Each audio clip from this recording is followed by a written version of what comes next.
মাংস তো অনেকেই রান্না করেন, কিন্তু আলু দিয়ে মাংসের যে আসল মশলার মাখো মাখো স্বাদ সেটা কি আপনি কীভাবে আনতে হয় সেটা কি আপনাদের জানা আছে? তো আমি আজকে আপনাদের গরুর মাংস রান্না করে দেখাবো। তো আপনারা আমার সাথে থাকুন, ভিডিওটি উপভোগ করতে থাকুন। তো প্রথমেই আমি দেখেছেন মাংসটা নিয়েছি, এখন চুলায় কড়াই বসিয়ে দিয়েছি, কড়াইতে দিয়েছি, পেঁয়াজটা ভাজা হয়ে গেছে। এ পর্যায়ে ধুয়ে রাখা মাংসটা আমি দিয়ে দিলাম। একইভাবে যদি প্রতিদিন রান্না করা হয় তাহলে কিন্তু স্বাদ একই রকমের লাগে, তাই আমি আজকে একটু ভিন্ন রকমের রান্নার চেষ্টা করেছি। তাই আগে পেঁয়াজটা ভেজে তার ভিতরে গরুর মাংস দিয়ে দিয়েছি। সচরাচর তো আমরা মশলা কষিয়ে তারপরে মাংস দেওয়া হয়, তো আজকে একটু ভিন্ন রকমের না হয় রান্না করি। তো তাই মাংস দিয়েছি, এখন একে একে আমি সব মশলাগুলো কিন্তু দিয়ে দিলাম। ওখানে ছিল আদা বাটা, রসুন বাটা, জিরা বাটা, তারপরে লবণ, এখন হলুদ দিয়েছি, তারপরে লাল মরিচের গুঁড়া দিয়ে দিচ্ছি। আমি একটু ঝাল বেশি খাই, তাই একটু ঝালের পরিমাণটা একটু বেশি দিয়েছি। তো আপনারা যে যেমন খান ঠিক তেমনই দিয়ে নিন।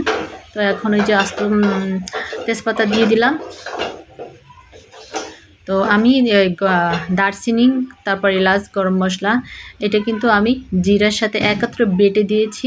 এর কারণ হলো বেটে দিলে আর কি অল্পতেই হয়ে যায়, তখন আর বেশি পরিমাণে রাখি না।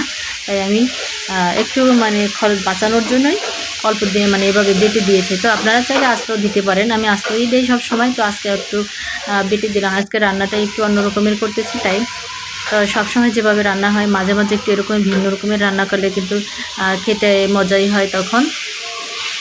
এরপর যে মশলাটা কষাইছি, মশলা থেকে যে মাংস থেকে আর কি যে পানিটা বের হয়েছে সেটা দেখতে কিছুক্ষণ নাড়াচাড়া করে তারপর আমি অল্প একটু পানি দিয়ে দিলাম, যাতে পানি দিয়ে দিলে মশলাটা আর কি পুড়ে যাওয়ার সম্ভাবনা থাকে না, তা না হলে অনেক সময় মশলাটা লেগে যেতে পারে, সেই জন্য অল্প একটু পানি দিয়ে দিলাম। এখন আমি গোস্তটাকে খুব ভালো করে কষিয়ে নেব। এই যে দেখতে পাচ্ছেন আমি গোস্তটাকে কষাচ্ছি, খুব সুন্দর একটা কালার চলে আসছে, কিন্তু মাশাআল্লাহ মাশাআল্লাহ অনেক সুন্দর একটা কালার। তো এটা কিন্তু খেতেও কিন্তু খুবই মজা হয়েছিল।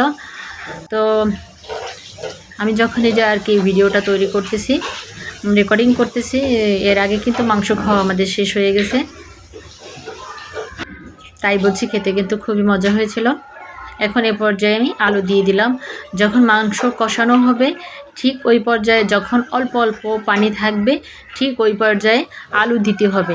এটাই হলো সবচেয়ে বড় সিক্রেট আলু দিয়ে গরুর মাংস রান্না। যদি খুব বেশি ভালো কষানো হয়ে যায় তারপর যদি আলু দেওয়া হয় তাহলে কিন্তু সেই আলুটা খেতে টেস্টি হয় না। তো যখন এরকম অল্প কষানো মশলাটা অল্প অল্প পানি পানি থাকবে ঠিক সেই পর্যায়ে আলুগুলো দিয়ে দিবেন। এভাবে দিয়ে তারপরে কিছুক্ষণ এটাকে কষিয়ে নিতে হবে। কিছুক্ষণ কষালে তাহলে আলুর ভিতরে মশলাটা খুব ভালোভাবে ঢুকে, তাহলে আর কি আলুটাও খেতে খুবই মজা হয় আর কি। তা আমি এই আলু দিয়ে তারপর ভালো করে এটা কষিয়ে নিলাম। এ পর্যায়ে আমি এখন পরিমাণ মতো ঝোল দিয়ে দিচ্ছি, রান্না করার জন্য যতটুকু পানি লাগবে সেই রকমেরই পানি এখন দিয়ে দিলাম। এখন এটা আমি অনেকক্ষণ ধরে রান্না করব, যেহেতু গরুর মাংস এটা আমার রান্না করতে প্রায় 1 ঘন্টার বেশি সময় লাগবে। এখন আমি এটা খুব ভালো করে রান্না করব। এখন ভালো করে রান্না করার জন্য ঢাকনা দিয়ে দিতে হয়। ঢাকনা দিলে কি হয়, গোস্ত খুব ভালো সিদ্ধ হয়। তা আমার রান্না করা প্রায় শেষ পর্যায়ে কিন্তু আমি আরেকটা মশলা দিয়েছি, সেটা দেখলেন। তখন কিন্তু আমি একটু জিরা বাটা দিয়েছি। শেষ পর্যায়ে যদি এভাবে একটু জিরা বাটা, তারপর দারচিনি এলাচ এটা দেওয়া হয় তাহলে কিন্তু তরকারির স্বাদটা দ্বিগুণ হয়ে যায়। তাই আমি যখন এভাবে রান্না করা একদম শেষ পর্যায়ে হয়ে গেছে ঠিক তখন একটু দিয়ে 2 থেকে 3 মিনিট একটু জাল করে নিয়েছি। তারপর দেখতে পাচ্ছেন কি সুন্দর কালার চলে আসে। ধন্যবাদ সবাইকে। আসসালামু আলাইকুম।